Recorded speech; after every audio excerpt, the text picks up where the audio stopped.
안녕하세요. 우리들의 옛 전통과 문화를 알아보는 천국의 니캉네캉입니다. 여러분, 우리가 제사를 지내다 보면 같이 모아서 지낸다는 의미의 합설과 합제에 대한 이야기를 많이 듣는데요. 그래서 지금부터 합설과 합제의 의미와 그 방법에 대해서 한번 알아보겠습니다. 오늘은 먼저 합설의 의미를 한번 알아보고요. 전통 가래는 어떻게 되어 있으며 또 실제로는 어떻게 행해지고 있는지, 그리고 뭐가 맞는지에 대해서도 한번 알아보고, 다음에는 또 합제에 대해서 한번 알아보고자 합니다. 아직 이 채널의 구독자가 아니시라면 지금 바로 구독, 좋아요, 알림 설정 꼭 부탁합니다. 자, 여러분, 먼저 합설과 합제는 어떻게 구분할까요? 먼저 합설은 한 분의 제삿날, 다른 한 분의 제사를 같이 모시는 것을 말하죠. 예를 들면 아버지 제사 때 어머니를 모시고 어머니 제사 때 아버지를 모시는 걸 말하죠. 그리고 또 합제는 기제사를 지내는 조상님을 모두 모아서 한꺼번에 특정한 날을 정해서 같이 지내는 것을 말하는데요. 요즘 가장 유행하는 것으로 전통 예법에는 없는 것이죠. 그럼 지금부터 합설에 대해서 한번 알아볼까요? 먼저 합설은 한자로 한번 적어보면 합은 합하다 할 때 그 합자고요. 설은 베푸다, 진열하다 이런 설자죠. 그래서 제사의 합설은 한 분의 제삿날에 다른 한 분의 제사를 같이 모시는 것을 의미한답니다. 다시 말해서 아까 말씀드렸다시피 아버님 기일에 어머님도 같이 모시고 어머님 기일에 아버님도 같이 모시는 방식이랍니다. 이러한 합설은 지금도 제사 지내는 사람이라면 많은 사람이 실제로 합설을 지내고 있는 현행 제사법이죠. 물론 단설로 따로따로 지내는 지역이나 문중도 많이 있답니다.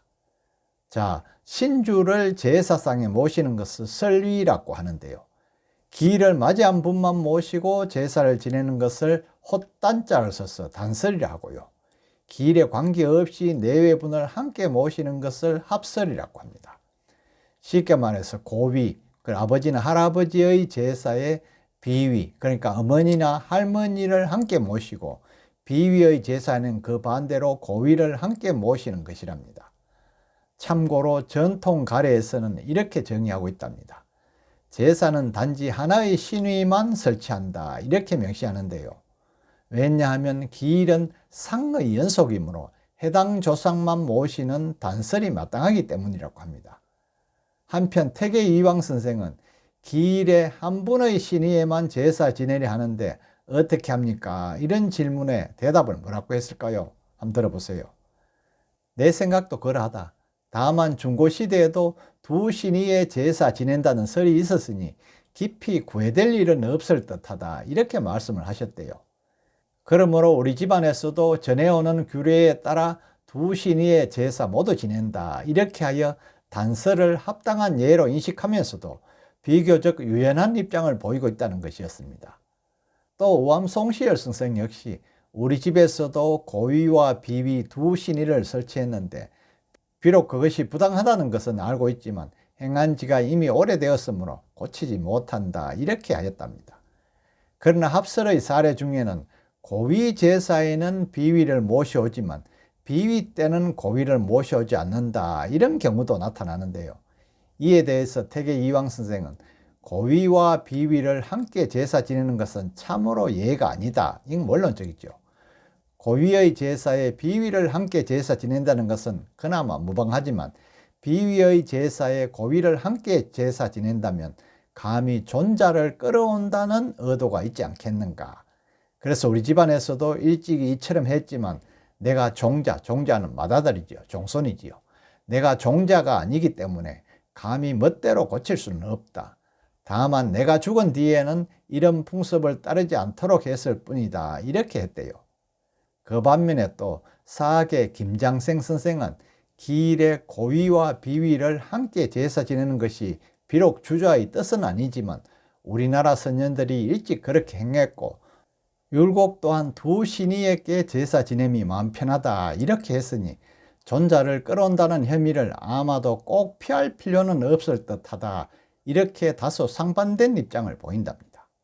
여기서 존자를 끌어온다라는 것은 남자를 왕부에게 부할 때는 배위를 모시고 여자를 왕모에게 부할 때는 배위를 모시지 않는다라는 얘기 문장의 주석에서 존자에게 일이 있을 경우에는 비자에게 미칠 수 있지만 비자에게 일이 있을 경우에는 존자를 끌어올 수 없다. 이렇게 설명한 것에서 유래한 말이라고 합니다. 그런데 요즘에 와서는 남녀 차별이 없는 현 시대에 이런 말 하면 큰일 나겠죠. 그러나 그 당시만 해도 남성이 여성보다 우월된 지위라는 관념 때문에 그러했을 것이라고도 생각됩니다. 이처럼 단설과 합설에 대해 가래를 비롯한 예서에서는 단설을 원칙으로는 삼았지만 실제 관행에서는 합설을 적지 않게 실행하였던 것 같습니다. 특히 국조오래이나 속죄의 대부사서인 시향에서는 합설로 되어 있는데요.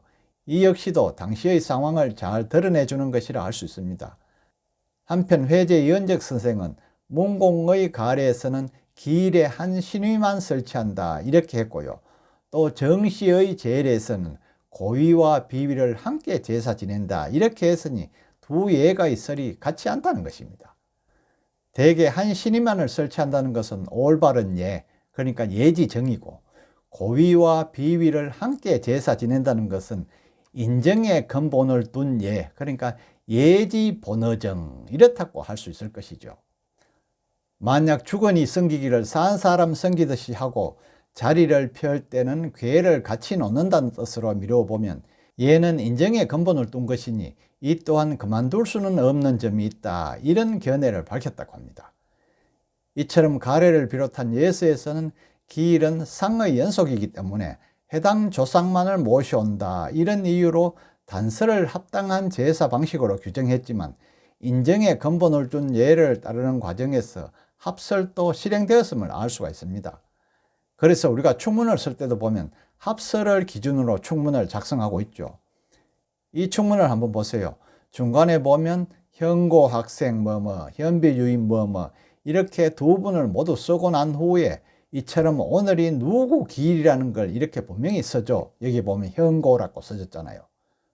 오늘은 우리가 제사를 지내는 방법 중에 하나인 합설과 합제 중 합설에 대해서 알아보았는데요. 다음 시간에는 며느리들이 좋아한다는 합제, 이 합제에 대해서 한번 알아보겠습니다. 끝까지 시청해 주셔서 감사하고요. 구독도 꼭 부탁합니다.